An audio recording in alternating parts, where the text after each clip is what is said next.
नमस्कार जोहार, आपका स्वागत है खबर छत्तीसगढ़ में। तो आइए जानते हैं छत्तीसगढ़ के हर छोटे बड़े शहर से 25 फटाफट बड़ी खबरों को। इससे पहले यदि आप वीडियो को लाइक नहीं किए तो लाइक कर दीजिए और चैनल में नए हैं तो चैनल को सब्सक्राइब कर लीजिए। और आप वीडियो को कहां से देख रहे हैं कमेंट बॉक्स में हमें जरूर बताइए। पंडित धीरेन्द्र कृष्ण शास्त्री का बड़ा ऐलान, कहा धर्मांतरण रोकने के लिए छत्तीसगढ़ में करेंगे पदयात्रा, देश भर में बनाएंगे हनुमान चालीसा मंडल। जब देश भर में धर्मांतरण रोकने के लिए बागेश्वर धाम हनुमान चालीसा मंडल बनाए जाएंगे। इसका ऐलान बागेश्वर धाम के पंडित धीरेन्द्र कृष्ण शास्त्री ने किया। निजी कार्यक्रम में रायपुर पहुंचे पंडित शास्त्री ने एयरपोर्ट में मीडिया से बातचीत करते हुए कहा, धर्मांतरण देश का सबसे बड़ा मुद्दा है, इसका प्रमुख कारण अशिक्षा है। मैं पंडित शास्त्री ने कहा, छत्तीसगढ़ में धर्मांतरण के खिलाफ पदयात्रा करूंगा। विश्व की सेकेंड लार्जेस्ट चर्च छत्तीसगढ़ के जसपुर में, मैं जसपुर और बस्तर से पदयात्रा निकालकर हिंदुओं की घर वापसी करवाएंगे। 24 फरवरी से छत्तीसगढ़ विधानसभा का बजट सत्र प्रारंभ, 21 मार्च तक होंगी 17 बैठकें। जाने छत्तीसगढ़ की बड़ी खबर। जो छत्तीसगढ़ विधानसभा का बजट सत्र 24 फरवरी से शुरू होकर 21 मार्च तक चलेगा। विधानसभा सचिवालय ने इस सत्र की अधिसूचना जारी कर दी है, जिसमें कुल 17 बैठकें आयोजित की जाएंगी। इस सत्र के दौरान राज्य सरकार वर्ष 2025-26 का बजट पेश करेगी, जिसे तैयार करने की प्रक्रिया कई महीनों से चल रही है और अब यह अंतिम चरण में है। बता दें कि बजट सत्र की शुरुआत राज्यपाल रमन डेका के अभिभाषण से होगी। इसके बाद विभिन्न भागों में के बजट और विकास योजनाओं पर चर्चा की जाएगी। सत्र के दौरान राज्य की वित्तीय स्थिति, विकास योजनाओं और अन्य महत्वपूर्ण मुद्दों पर विचार विमर्श किया जाएगा। आगामी बजट का आकार पिछले वित्तीय वर्ष की तुलना में 5 से 7% तक बढ़ने की संभावना जताई जा रही है। वित्त विभाग ने सभी विभागों को उनके व्यय प्रस्तावों को सूक्ष्म जांच के बाद प्रस्तुत करने के निर्देश दिए थे। 2025-26 के बजट में अपरिचित व्यय मदों के बजाय परिचित मदों को प्राथमिकता दी जाएगी।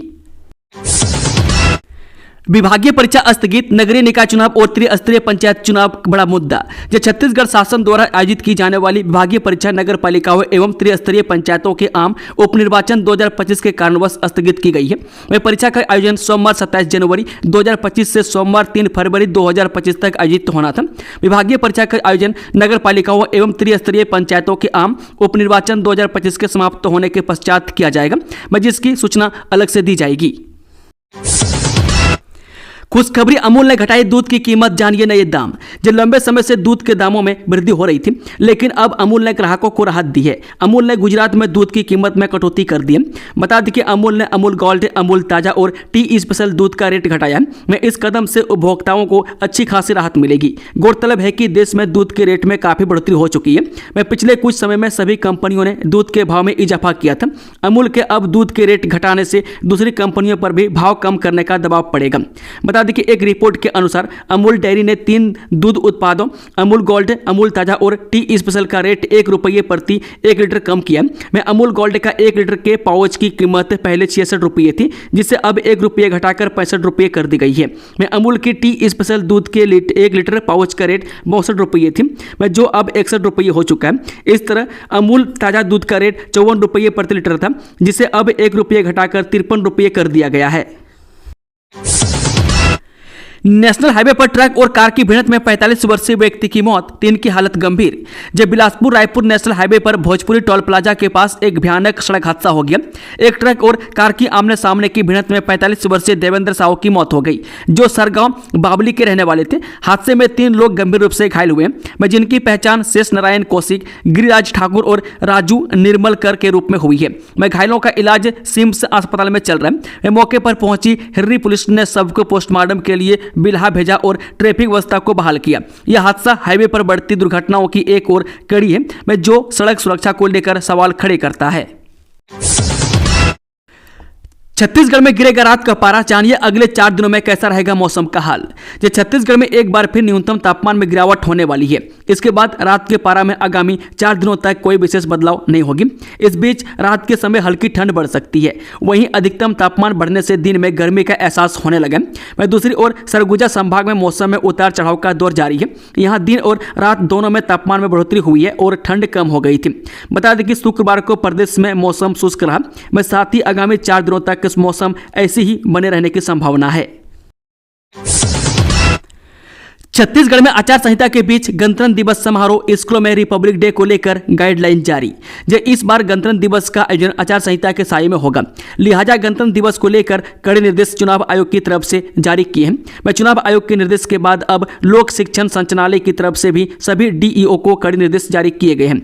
बता दें कि डीपीआई ने अपने आदेश में स्पष्ट कहा है कि गणतंत्र दिवस के आयोजन में राज्य चुनाव आयोग के निर्देशों का कड़ाई से पालन करें। स्कूलों में गणतंत्र दिवस और झंडोत्तोलन को लेकर 8 बिंदुओं में आदेश जारी किया गया। जारी निर्देशों में बताया गया कि किस तरह से गणतंत्र दिवस मनाया जाएगा और किस तरह से सांस्कृतिक कार्यक्रमों का आयोजन किया जाएगा। मुझे नहीं पढ़ना है, मेरे शिक्षक मेरे साथ गंदी हरकतें करते हैं, छोटी छात्राओं के साथ अश्लील हरकत करता है टीचर, मामला दर्ज। करकेली विकासखंड के कोड़िया के कुदरी टोला में शासकीय प्राथमिक शाला स्कूल की 5वीं कक्षा की छात्रों ने शिक्षक पर छेड़छाड़ का आरोप लगाया। शिक्षक की इस घिनौनी हरकतों से छात्राओं के परिजनों और स्थानीय ग्रामीणों ने शिक्षक के खिलाफ मामला दर्ज कराया। पीड़ित छात्राओं के परिजनों ने पहले मुख्यमंत्री 181 हेल्पलाइन नंबर पर इसकी जानकारी दी और स्कूल के प्रधानाचार्य के पास लिखित शिकायत की। चंदिया थाना पहुंचकर पुलिस को बताया कि उसकी बच्चियां स्कूल में पढ़ती है, वहां का शिक्षक छात्राओं के साथ अश्लील हरकत करता है और छेड़खानी करता है। शिक्षक से परेशान होकर बच्चियां अब स्कूल जाने से घबरा रही है। मामले की गंभीरता को देखते हुए अतिरिक्त पुलिस अधीक्षक प्रतिपाल सिंह महोबिया सख्त आदेश देते हुए आरोपी शिक्षक के खिलाफ मामला दर्ज कर शिक्षक को पुलिस रिमांड में लेने के लिए थाना प्रभारी को आदेशित किया है। महापौर के लिए 4 और पार्षद पद के लिए 41 अभ्यर्थियों ने खरीदे नाम निर्देशन पत्र। नगरीय निकाय निर्वाचन 2025 अंतर्गत नगर पालिका निगम राजनांदगांव के महापौर पद हेतु आज कुल 4 अभ्यर्थियों एवं पार्षद पद हेतु कुल 41 अभ्यर्थियों ने नाम निर्देशन पत्र प्राप्त किया। नगर पालिका निगम राजनांदगांव के महापौर पद के लिए निर्दलीय दीपा रामटेके, निर्दलीय संदीप शुक्ल, निर्दलीय केवल रजक, आम आदमी पार्टी से कमलेश स्वर्णकार ने नाम निर्देशन पत्र प्राप्त किया। इस तरह अब तक महापौर पद हेतु कुल 7 अभ्यर्थियों एवं पार्षद पद हेतु कुल 61 अभ्यर्थियों ने नाम निर्देशन पत्र प्राप्त किया है। सिविल जज के अभ्यर्थियों के लिए बड़ी खुशखबरी, हाईकोर्ट ने कहा अब सरकारी नौकरी वाले भी दे सकेंगे एग्जाम। छत्तीसगढ़ हाईकोर्ट ने महत्वपूर्ण फैसला सुनाया है। कोर्ट ने कहा कि ऐसे उम्मीदवार जो सरकारी सेवा में कार्यरत हैं और बार काउंसिल में नामांकित नहीं है, वे भी सिविल जज परीक्षा में शामिल हो सकते हैं। कोर्ट ने आदेशित किया है कि एक उम्मीदवार जो विधि स्नातक है, चाहे वह अधिवक्ता के रूप में नामांकित हो या नहीं, इससे कोई फर्क नहीं पड़ेगा क्योंकि उसे भी उसी जांच से गुजरना होगा जिससे दूसरे उम्मीदवार को गुजरना होगा जो अधिवक्ता के रूप में नामांकित हैं। कोर्ट ने यह भी निर्देश दिया है कि छत्तीसगढ़ लोक सेवा आयोग यानी कि सीजीपीएससी आवेदन की अंतिम तिथि 24 जनवरी 2025 से 1 महीने के लिए बढ़ाया जाए। निकाय चुनाव से पहले जनता कांग्रेस को तगड़ा झटका, जिला अध्यक्ष ने छोड़ी पार्टी, बीएसपी में हुए शामिल। जनता कांग्रेस जे के जिला अध्यक्ष शमसुल आलम ने जनता कांग्रेस का साथ छोड़कर बहुजन समाज पार्टी का दामन थाम लिया। शहर के अम्बेडकर चौक पर उन्होंने बहुजन समाज पार्टी के जिला अध्यक्ष के समक्ष बहुजन समाज पार्टी की सदस्यता ग्रहण की। शमसुल आलम के जनता कांग्रेस के विभिन्न जिला पदाधिकारियों ने भी बहुजन समाज पार्टी की सदस्यता ली है। छत्तीसगढ़ में 25 जनवरी को नहीं रहेगी छुट्टी, राज्य निर्वाचन आयोग ने जारी किया आदेश। छत्तीसगढ़ में नगरीय निकाय चुनाव और पंचायत चुनाव के मद्देनजर 25 जनवरी को सरकारी छुट्टी नहीं रहेगी। इस संबंध में छत्तीसगढ़ राज्य निर्वाचन आयोग ने सभी जिलों के कलेक्टर, जिला निर्वाचन अधिकारी, स्थानीय निर्वाचन अधिकारियों को पत्र जारी किया है। शनिवार को भी निकाय चुनाव और त्रिस्तरीय पंचायत चुनाव के लिए नाम निर्देशन पत्र लेने की प्रक्रिया जारी रहेगी। परीक्षा देने जा रहे 2 छात्र हुए सड़क हादसे का शिकार, एक की मौत, दूसरा घायल। छत्तीसगढ़ के राजनांदगांव में बड़ी सड़क दुर्घटना हुई है। यहां परीक्षा देने जा रहे 2 छात्र सड़क हादसे के शिकार हो गए, जिसमें से एक की मौके पर ही मौत हो गई, वहीं एक की हालत गंभीर बताई जा रही है। दोनों छात्र परीक्षा देने के लिए दिग्विजय कॉलेज जा रहे थे। इस दौरान वे एक हाईवा की चपेट में आ गए। हादसे के कारण लगभग आधे घंटे तक स्टेट हाईवे खैरागढ़ रोड में आवागमन बाधित रहा। पुलिस ने घटनास्थल पर पहुंचकर मार्ग कायम किया और यातायात व्यवस्था को बहाल किया। जानकारी के अनुसार बता दें कि थानेश्वर वर्मा और नीलेश टंडन नाम के युवक परीक्षा देने दिग्विजय कॉलेज जा रहे थे। इसी दौरान वे हादसे के शिकार हो गए। हादसे में थानेश्वर वर्मा के सिर में गंभीर चोटें आई, जिससे उसकी मौके पर ही मौत हो गई। वह राहगीरों ने हादसे की सूचना पुलिस को दी, जिसके बाद पुलिस ने मौके पर पहुंचकर मर्ग कायम किया। वहीं नीलेश टंडन को गंभीर हालत में इलाज के लिए अस्पताल में भर्ती किया गया। फिलहाल नीलेश टंडन का इलाज जारी है। गरियाबंद इनकाउंटर में मारे गए 10 नक्सलियों की हुई पहचान। चलपति के अलावा ये नक्सली भी हुए ढेर। ये छत्तीसगढ़ के गरियाबंद जिले में पुलिस और नक्सलियों के बीच हुई गोलीबारी में मारे गए 10 नक्सलियों की पहचान हो गई है। इस मुठभेड़ में सुरक्षा बलों ने जिन नक्सलियों को ढेर किया है उनमें 1 करोड़ रुपए का इनामी नक्सली जयराम उर्फ चलपति सहित उसके गार्ड भी शामिल हैं।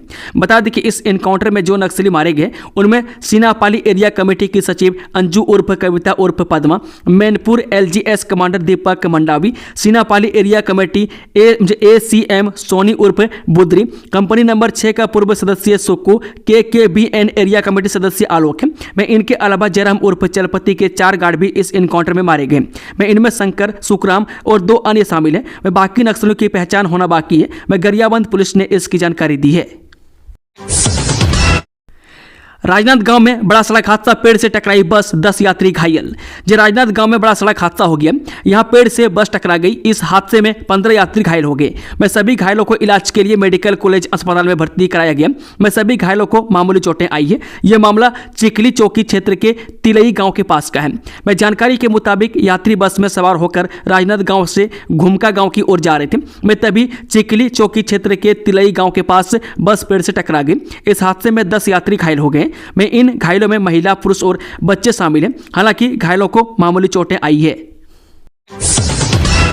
भंडारा ऑर्डिनेंस फैक्ट्री में ब्लास्ट, 5 किलोमीटर तक गई धमाके की गूंज, कम से कम 5 की मौत। जब महाराष्ट्र में भंडारा के जवाहर नगर में एक ऑर्डिनेंस फैक्ट्री में शुक्रवार को विस्फोट हो गया। इस हादसे में 5 कर्मचारियों के मरने की आशंका जताई जा रही है और कई लोगों के घायल होने की खबर है। में धमाके की आवाज इतनी तेज थी कि पूरे इलाके में हड़कंप मच गया। में विस्फोट की सूचना पर तत्काल बचाव और चिकित्सा दल को तुरंत घटनास्थल पर भेजा गया। में जिला कलेक्टर संजय कोल्टे ने बताया कि महाराष्ट्र के भंडारा जिले में स्थित ऑर्डिनेंस फैक्ट्री में सुबह करीब 10:30 बजे विस्फोट हुआ। वे बचाव और चिकित्सा कर्मचारी विस्फोट स्थल पर जीवित बचे लोगों की तलाश कर रहे हैं तथा दमकल कर्मी स्थिति पर काबू पाने में लगे हुए हैं। महासमुंद में सड़क पर खड़े ट्रक से जा टकराई बस, 43 यात्री घायल, 1 बच्चे की मौत। छत्तीसगढ़ के महासमुंद के घंटेश्वरी मंदिर से करीब 200 मीटर की दूरी पर एक यात्री बस सड़क किनारे खड़े ट्रक से जा टकरा गई। इस दौरान बस में सवार करीब 43 यात्री घायल हुए, वहीं 1 बच्चे की मौत हो गई है। ये यात्री बस दुर्ग से पुरी जा रही थी। नेशनल हाईवे 53 पर सरायपाली के घंटेश्वरी मंदिर के पास हुए इस हादसे के बाद घटनास्थल पर चीख पुकार मच गई। सूचना मिलते ही पुलिस की टीम घटनास्थल पर पहुंचकर राहत एवं बचाव कार्य में जुट गई है। बता दें कि इस सड़क हादसे पर जिला परिवहन अधिकारी राम कुमार ध्रुव का कहना है कि विभागीय टीम मौके पर गई है। वह जांच के बाद ही कुछ कहा जा सकता है। वहीं जिला मुख्यालय के यातायात प्रभारी DSP घनेंद्र ध्रुव ने बताया कि हाईवे पर पेट्रोलिंग होती है, लेकिन सरायपाली थाना में यातायात का सेटअप नहीं है। वहीं सरायपाली के थाना प्रभारी अमित शुक्ला को इस संबंध में कोई निश्चित जानकारी नहीं है। ऐसे में बड़ा सवाल यह है कि क्या लापरवाही की वजह से यह सड़क हादसा हुआ है। वह जांच के बाद ही हादसे की वजह का पता चल पाएगा। खूंखार नक्सली लीडर चलपति के ससुर लक्ष्मण राव सब लेने पहुंचे रायपुर, जताई ये बड़ी आशंका। छत्तीसगढ़ के गरियाबंद जिले में सुरक्षा बलों और नक्सलियों के बीच बीते मंगलवार को हुई मुठभेड़ में करीब 16 नक्सलियों के मारे जाने की खबर सामने आई थी। बता दें कि अब तक मुठभेड़ में मारे गए 12 नक्सलियों के शवों की पहचान भी कर ली गई है। छत्तीसगढ़ सरकार के ये एंटी नक्सल ऑपरेशन के तहत एक बड़ी कार्रवाई मानी जा रही है। वहीं गुरुवार को माओवादियों की केंद्रीय समिति का सदस्य रहे चलपति उर्फ जयराम के ससुर लक्ष्मण राव सब लेने रायपुर पहुंचे थे। इस बीच राव ने ANI से बात करते हुए आशंका जताई है। छत्तीसगढ़ में बन रहे रोजगार के नए अवसर, प्रदेश को मिले 6000 करोड़ रुपए के निवेश से प्रस्ताव। छत्तीसगढ़ में युवाओं के लिए रोजगार के कई नए अवसर आने वाले हैं। मुंबई में आयोजित इन्वेस्टर्स कनेक्ट मीट में CM विष्णुदेव साय को करोड़ों रुपए के निवेश के प्रस्ताव दिए गए। इसमें अंबुजा सीमेंट लिमिटेड समेत कई कंपनियों ने 6000 करोड़ रुपए के निवेश से कोई प्रस्ताव दिए। अधिकारियों ने बताया कि मुख्यमंत्री विष्णुदेव साय ने मुंबई में आयोजित निवेशक सम्मेलन इन्वेस्टर्स कनेक्ट मीट में देश के प्रमुख उद्योगपतियों और निवेशकों से बात किया। उन्होंने बताया कि इन्वेस्टर कनेक्ट मीट में अंबुजा सीमेंट लिमिटेड ने राज्य में 2367 करोड़ रुपए के निवेश प्रस्तावों की घोषणा की। कांकेर में खुला नया पुस्तकालय, छात्र फ्री में पढ़ सकेंगे दुनिया भर की किताबें। जब कांकेर जिले के युवाओं के लिए बड़ी खुशखबरी है, अब पढ़ाई के लिए बड़े शहरों में जाने की जरूरत नहीं पड़ेगी। मैं जिले के पुराना कचहरी परिसर में एक निःशुल्क सेंट्रल लाइब्रेरी खोली गई है। यह लाइब्रेरी खास तौर पर उन छात्रों के लिए है जो प्रतियोगी परीक्षाओं की तैयारी कर रहे हैं। मैं कांकेर के युवा काफी समय से एक लाइब्रेरी की मांग कर रहे थे। यहाँ के छात्रों को पढ़ाई के लिए रायपुर, भिलाई या बिलासपुर जाना पड़ता था, लेकिन कई छात्रों की आर्थिक स्थिति कमजोर होती थी। ऐसे में वे बाहर जाकर पढ़ाई नहीं कर पाते थे। मैं जिले में किताबों और गाइडेंस की भी कमी थी। मैं प्रशासन ने युवाओं की परेशानी को समझा, इसी वजह से सेंट्रल लाइब्रेरी शुरू की गई। ये लाइब्रेरी बिल्कुल मुफ्त है। मैं यहाँ सुबह 7 बजे से रात 10 बजे तक पढ़ाई की जा सकती है। बता दें कि एक बार में 62 छात्र यहाँ बैठ सकते हैं। ढाबा मालिक की कार में 60 तो खेत में मिला 163 लीटर शराब, आरोपी गिरफ्तार। छत्तीसगढ़ के गरियाबंद जिले में आदर्श चुनाव आचार संहिता के प्रभावी होते ही पुलिस नशे के खिलाफ सख्ती से कार्रवाई कर रही है। इसी कड़ी में पुलिस ने उड़ीसा के चांदा हांडी में एक ढाबा चलाने वाले एक व्यक्ति को 223 लीटर शराब के साथ गिरफ्तार कर लिया है। जिले में खुलेंगी 8 नई रेत खदानें, आम लोगों को मिलेगी सुविधा, रेत की कीमतों में भी हो सकती है गिरावट। छत्तीसगढ़ के जांजगीर चांपा जिले में आने वाले दिनों में 8 नई रेत घाटों को मंजूरी मिलने वाली है। मैं इसके लिए कागजी कार्रवाई हो चुकी है। हो सकता है चुनाव आचार संहिता समाप्त होने के बाद इस पर मोहर लग सकती है।